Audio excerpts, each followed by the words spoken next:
A lot of things have gone down at my house in the last 2 to 3 days. We've consolidated our group of males.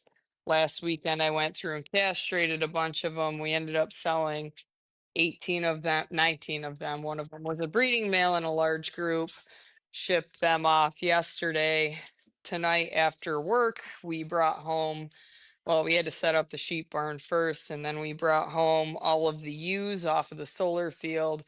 And this guy was hanging out on the solar field, and I couldn't get my hands on him. I've been trying to catch him for a couple of months. I brought home, I think, two other ram lambs. This was the last one. So he finally came home today. And I will not be denied. He is not breeding my females. So I am going to go and castrate him right now. There are things that have occurred here on the farm.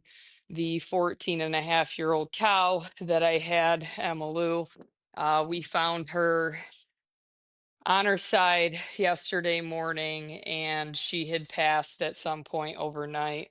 So that's a story for a different day. I was sad, but honestly, everything happens at certain times for specific reasons. And I firmly believe that although it sucked because she still has a heifer in here that she was nursing, thankfully the calf has decided it doesn't mind the sweet feed too much. So we are trying to supplement her with some grain. Unfortunately, she's not going to take a bottle because she's too old. There's no way. We never started her on a bottle. So unfortunately, I don't think we can intervene in that regard. But again, we'll talk about that a different time. We were very fortunate though, because right now we're getting lake effect snow, and that's why we pulled the sheep off of the solar field. So in the last, however, 24 hours, we've gotten a measurable amount of snow.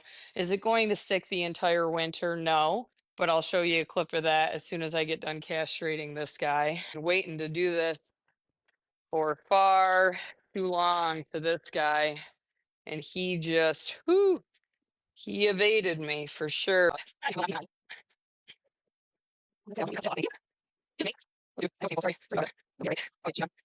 Within a couple of hours, he will stop feeling bad for himself. But I think for tonight, I'll leave him up here, and then tomorrow I'll put him in there. There's two goats and a breeding ram that's going to one of my old students. So he will go in with them tomorrow. Here's the snow. It definitely made gathering the sheep on the solar field much more simple because they didn't want to be out there anymore. I have not seen many of these sheep in a barn, like gotten a good look at them in several months. We took them out there in early May, and for the most part, they had been pretty self-sufficient. I gathered them a few times. We have had a cattle panel corral up there, but getting all of them together in there was quite impossible, which is why that ram lamb evaded me for so long. But thankfully tonight they did all cooperate. We got them all in. We got half of them loaded on the trailer, brought them home, went back up, got the second group. So this is all of the ewes. We had wanted to build a new sheep barn this year. Unfortunately, I had to buy a new truck instead because that was not optional. I needed a truck, and the frame on my Silverado had rotted out. So the sheep barn will be next year. So if anybody's looking for some ewe lambs or ewes that have been exposed to Katahdin rams, these are clean shedding females. I'm located in Cattaraugus County, and the first ones will start being due in early April. We probably will not preg check them. I don't normally preg check them. Typically, they lamb within a couple of a week window of each other. So I'm hoping we're using two rams this year, and I have marking harnesses on them. So I'll have a pretty decent idea of who's getting who. But if you have any questions, let me know. I'm sure I'll be making some more videos of this group. And if anybody has questions, I'll try to record replies.